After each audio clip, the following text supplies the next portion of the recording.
Pinaghahandaan na rin ng pamahalaan ang posibleng worst-case scenario ng pagputok ng Mount Canlaon.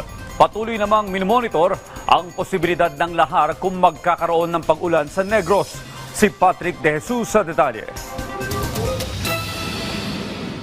Pinaghahandaan na ng pamahalaan ang worst-case scenario kasunod ng pagputok ng Bulkang Canlaon. Ito'y oras na itaas ang alerto ng bulkan sa level 4 na kasalukuyang nasa level 3, kung saan mula sa 86,000 ay aabot sa 139,000 individual ang kinakailangang ilikas kapag pinalawig sa 8 hanggang 10 kilometro ang danger zone. Based sa recommendation na rin ng PBOX, we are doing already a worst case scenario planning wherein umaabot na yung aming planning na hanggang 10 kilometers. That will require additional evacuation centers, require additional food assistance and the likes, no?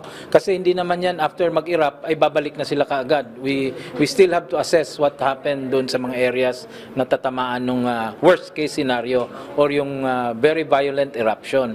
Sa ngayon, halos 50% o higit 39,000 individual na ang nailikas na nasa 6-kilometer danger zone.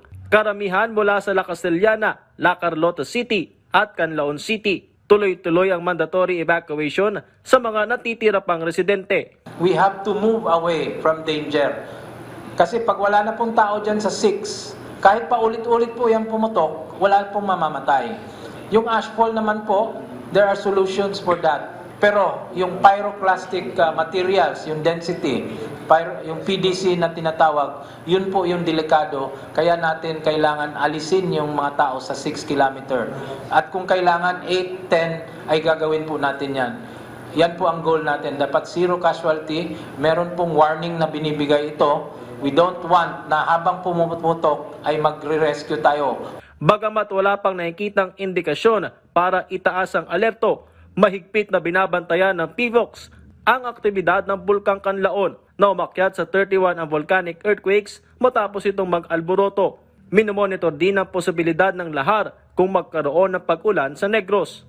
Explosive eruption may be followed by similar short explosive eruptions on short term, which may generate density currents within the 6-kilometer radius area on the summit. Kapag maulan, yung mga volcanic materials natin on the slopes of the volcano may be immobilized as lahars.